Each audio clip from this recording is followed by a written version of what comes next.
Issue of share chapter में आज हम एक टॉपिक कर रहे हैं calls in arrear. Calls in arrear का मतलब क्या है? एरियर मतलब आउटस्टैंडिंग, यानी कि पैसे नहीं देना। तो जब कंपनी कॉल करती है तो जरूरी तो नहीं कि सारे के सारे पैसे दे दे। तो अगर कंपनी के पास किसी भी कॉल पर कुछ पैसे कम आते हैं तो उसे कहते हैं कॉल्स इन एरियर। इसको मैं एक एग्जांपल से समझाता हूं। जैसे कि मान लिया कंपनी ने 10,000 शेयर इशू किए और 10 रुपए का एक है, ठीक है। कंपनी ने मांगे एप्लीकेशन पे 2, अलॉटमेंट पे 3, फर्स्ट कॉल पे 2, सेकंड पे 1 और फाइनल कॉल पे कंपनी ने मांगे 10, ठीक है। अब क्या हुआ? एप्लीकेशन के वक्त सबने पैसे दे दिए। सबने मतलब 10,000 शेयर कंपनी ने इशू किए तो 10,000 सब, किसी के पास 200 शेयर होंगे, किसी के पास 300 होंगे, किसी के पास 500 होंगे, किसी के पास 1000, 2000, इस तरह से लोगों के पास शेयर है। कंपनी ने सबको शेयर दे दिए। तो कंपनी ने एप्लीकेशन मांगी, सबने दे दिए। अलॉटमेंट पे पैसे मांगे, सबने दे दिए। अब मान लिया जब फर्स्ट कॉल पे पैसे मांगे तो फर्स्ट कॉल के टाइम पे एक बंदा ऐसा था जिसने 100 शेयर के लिए कंपनी को अप्लाई कर रखा था। उस बंदे ने फर्स्ट कॉल के पैसे नहीं दिए। तो क्या कंपनी के पास फर्स्ट कॉल पे सबके पैसे आएंगे? पूरे पैसे तो नहीं आए होंगे। कितने कम आए होंगे?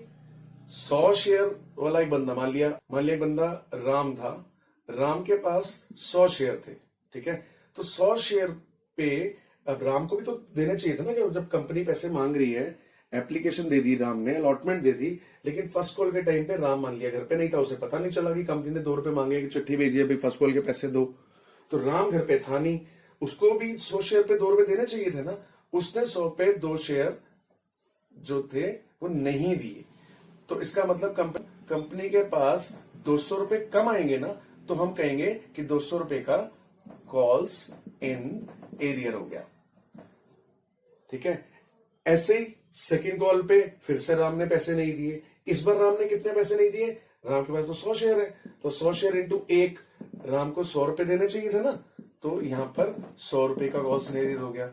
ऐसी फाइनल कॉल पे राम ने फिर से 100 शेयर है तो 2 रुपए देने चाहिए थे, यहां पर फिर से 200 रुपए का कॉल्स इन एरियर हो गया। तो कॉल्स इन एरियर का मतलब जब कोई बंदा पैसे नहीं देता कंपनी को तो उस अमाउंट को बोलते हैं कॉल्स इन एरियर, ठीक है। एक क्वेश्चन करते हैं इसके ऊपर। क्वेश्चन देखो, क्वेश्चन नंबर 11 है टीएस ग्रेवाल का। Seema limited offered for subscription 10,000 share offer किए, एप्लीकेशन मंगवाई, 25 रुपए का एक है। पेबल कैसे पेबल है? 5 रुपए और एप्लीकेशन पे मांगे कंपनी ने, 25 रुपए का शेयर है ना, तो 5 एप्लीकेशन, 10 रुपए अलॉटमेंट पे, जिसमें इंक्लूडिंग 5 रुपए प्रीमियम भी है। यानी कि ओरिजिनल अलॉटमेंट कितने की होगी? 5 रुपए की होगी ना। 5 रुपए पर शेयर ऑन फर्स्ट कॉल पे मांग लिए, और बैलेंस 2 इक्वल इंस्टॉलमेंट, 2 इंस्टॉलमेंट में बाकी पैसे मांग लिए। 2 इंस्टॉलमेंट मतलब फर्स्ट कॉल तो मांग ही लिए थे, बाकी 2 इंस्टॉलमेंट यानी कि सेकंड और फाइनल में जो भी पैसे बचे वो 2 बार में मांग लिए। All the shares were applied for and allotted, सब शेयर अप्लाई हो गए, यानी कि 10,000 के 10,000 शेयर अप्लाई हो गए, अलॉट हो गए। All the money was receive, सारे पैसे भी मिल गए, एक्सेप्ट, इनको छोड़कर। किसको छोड़कर? सेकंड कॉल और फाइनल कॉल पे 200 शेयर और 400 शेयर रिस्पेक्टिवली। मतलब कि कंपनी के पास सारे पैसे आ गए, एप्लीकेशन के सारे पैसे आ गए, अलॉटमेंट के सारे पैसे आ गए, फर्स्ट कॉल के भी सारे पैसे आ गए, लेकिन जब सेकंड कॉल लिखा एक्सेप्ट, सेकंड कॉल के पैसे नहीं आए और फाइनल कॉल के पैसे नहीं आए। कितने कितने नहीं आए? सेकंड कॉल पे नहीं आए 200 शेयर, और फाइनल कॉल पे कितने पैसे नहीं आए? 400 शेयर के पैसे नहीं आए।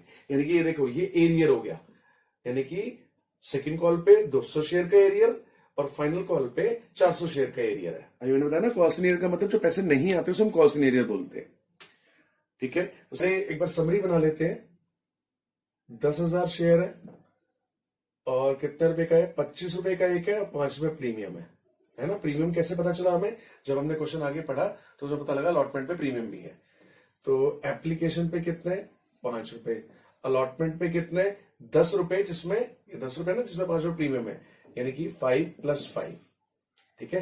मैंने कहा था ना, जब भी प्रीमियम हो तो उसको अलग लिखा करो। फर्स्ट कॉल पे कितने मांगे कंपनी ने? फर्स्ट कॉल पे लिखा है 5 रुपए फर्स्ट कॉल, 5 रुपए लिखा ना, 5 रुपए पर शेयर ऑन फर्स्ट कॉल, और बैलेंस 2 कॉल में, बैलेंस सेकंड और फाइनल कॉल में बैलेंस कितना हुआ? 25 रुपए का शेयर है, ये जो ओरिजिनल शेयर 25 रुपए का बनना चाहिए ना, 5, 10, 15 हो चुका है, 10 रुपए बैलेंस है ना, तो लिखा है कि बैलेंस 2 इंस्टॉलमेंट्स में। तो 2 इंस्टॉलमेंट तो 5 और 5 की हुई ना, इक्वल इक्वल इंस्टॉलमेंट्स। तो अब देखो 25 रुपए का पूरा शेयर ऐसे ऐसे मांगा कंपनी ने। ठीक है, आगे लिखा है सेकंड कॉल पे एरियर है, फाइनल कॉल पे एरियर है। यानी कि जब सेकंड कॉल की बारी आई तो यहां पर कॉल्स इन एरियर है 200 शेयर का, और जब फाइनल कॉल की बारी आई तो यहां पर कॉल्स इन एरियर है 400 शेयर का। ठीक है, तो ये क्वेश्चन की समरी है। अब आपको जनरल एंट्री करनी है। तो देखो, पहली entry, bank account debit to share application account. Share application कितने आने चाहिए एप्लीकेशन पे? 10,000 शेयर है, 5 रुपए आने चाहिए ना एप्लीकेशन पे, 5 रुपए, यानी कि 50,000 50,000। ठीक है, ये हो गई एप्लीकेशन की 2 एंट्रीज। उसके बाद शेयर अलॉटमेंट, क्योंकि सिक्योरिटी प्रीमियम भी है, to security premium reserve, SPR short में बोल सकते हैं, सिक्योरिटी प्रीमियम रिजर्व। ठीक है, और बैंक अकाउंट डेबिट अलॉटमेंट कितने रुपए?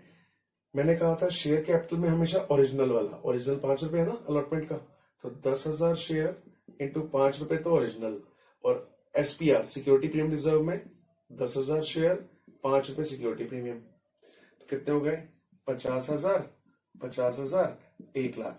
ये तो कौन सी एंट्री? ड्यू वाली एंट्री होगी ना। मैंने कहा था ड्यू होती है, फिर पैसे आने की एंट्री होती है। तो कितने पैसे आए होंगे? कंपनी ने कितने मांगे भाई? 10 रुपए मांगे ना अलॉटमेंट पे, तो 1,00,000 आने चाहिए। 10,000 शेयर पे अगर 10 आएंगे तो 1,00,000। तो कैसे ब्रेकअप में? 50,000 तो ओरिजिनल, 50,000 एसपीआर। कंपनी ने 1,00,000 रुपए की चिट्ठी भेज दी, अलॉटमेंट के पैसे तो 1,00,000 और 1,00,000 आ भी गए। उसके बाद आती है फर्स्ट कॉल की एंट्री। तो पहले फर्स्ट कॉल ड्यू की, share first call to share first call.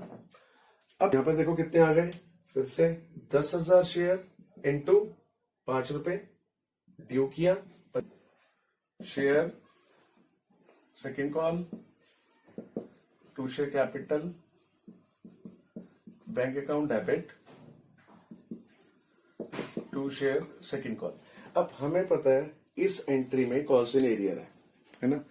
अब कॉल्स इन एरियर कितने शेयर का है? 200 शेयर का। ध्यान रखना 200 रुपए नहीं है, 200 शेयर। 200 शेयर पे उसने 5 रुपए नहीं दिए तो 1,000 रुपए का एरियर है। गलती से आप 200 का एरियर मत समझना। हाँ, यूं कह सकते हो कि 200 शेयर का एरियर है। अगर रुपए की बात आएगी तो कहोगे 200 इंटू 5 1,000 रुपए का एरियर है। तो हम एंट्रीज तो रुपीज से कर रहे हैं ना, तो हम ये बात करेंगे कि 1,000 रुपए सेकेंड कॉल पे कम आए हैं। तो यानी कि सेकेंड कॉल पे 1,000 रुपए का फॉल्ट है, 1,000 रुपए का एरियर है। ठीक है, अब इसको शो कहां करें? इस एंट्री पे शो करें या इस एंट्री पे शो करें? देखो, ये एंट्री कौन सी मैंने बताया हमेशा ड्यू वाली एंट्री होती है। यानी कि कंपनी चिट्ठी भेजती है भाई सेकंड कॉल के पैसे दो, तो कंपनी जब चिट्ठी भेजेगी कि सेकंड कॉल के पैसे दो, तो वहां कंपनी को सपना थोड़ा ना आ रहा है कि बंदा जिसके पास 200 शेयर है वो पैसे नहीं देगा, है ना। तो इसलिए कंपनी ड्यू पूरे करेगी कि भाई पैसे दो। जब बैंक में पैसे आएंगे तो वहां पता चलेगा हाँ भाई बंदे ने फॉल्ट किया, उसने पैसे नहीं दिए।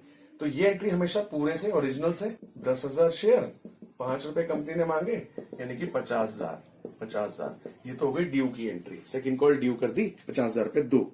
लेकिन जब पैसे मिलने की बारी आई, यहां पर हमें पता है फॉल्ट हुआ है, कुछ पैसे कम आए हैं। कितने कम आए हैं? कॉल्स इन एरियर कितना लग रहा है आपको इस एंट्री में? 200 शेयर वाले ने पैसे नहीं दिए। कितने नहीं दिए? 5 रुपए नहीं दिए, मतलब 1,000 रुपए का एरियर है। तो ऑब्वियसली बैंक में जब पैसे मिलने की बारी आएगी कंपनी को, तो 1,000 रुपए कम मिले होंगे ना, तो 49,000 दिखा दो। ठीक है, तो ये हो गया एरियर कट के सीधा एंट्री मैंने डाल दी। नरेशन में यहां लिख देंगे, जो नीचे नरेशन लिखते हो ना, क्या कि all money of second call received accept 200 shares, कि 200 शेयर छोड़ के सारे पैसे मिल गए। ठीक है, अच्छा एक बात मैं और बता दूं, इस एंट्री को अभी मैंने बताया कि एरियर की एंट्री ऐसे करनी है कि एरियर काट के सीधे पैसे आ गए। और अगर आप एरियर को दिखाना चाहते हो एंट्री के अंदर, तो इस एंट्री को या तो ऐसे कर लो, या एक और तरीका बता रहा हूं, वैसे भी कर सकते हो, आपकी मर्जी है।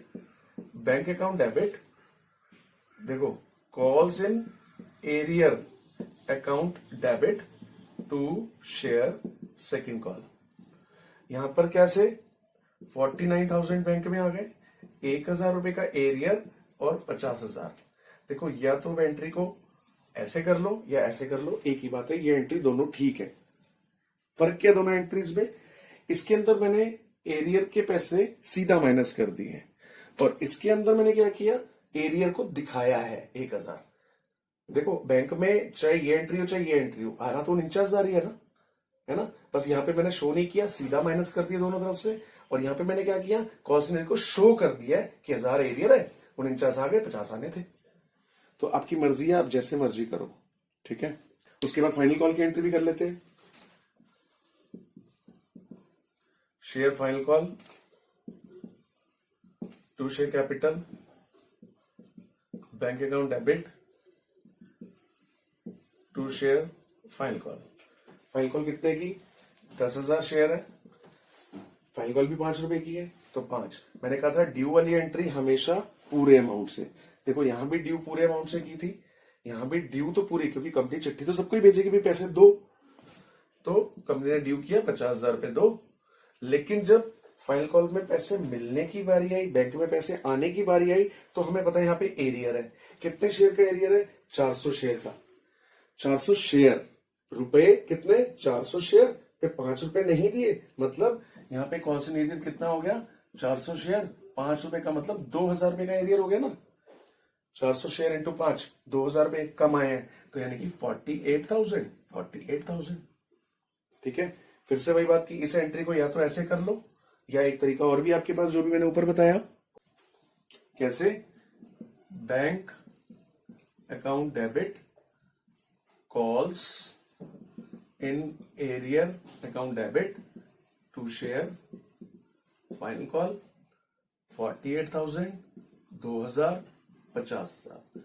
तो आप एंट्री ऐसे भी कर सकते हो, इन दोनों में से कोई भी एंट्री कर दो, दिस और दिस, दोनों सही। समझ में आ गया?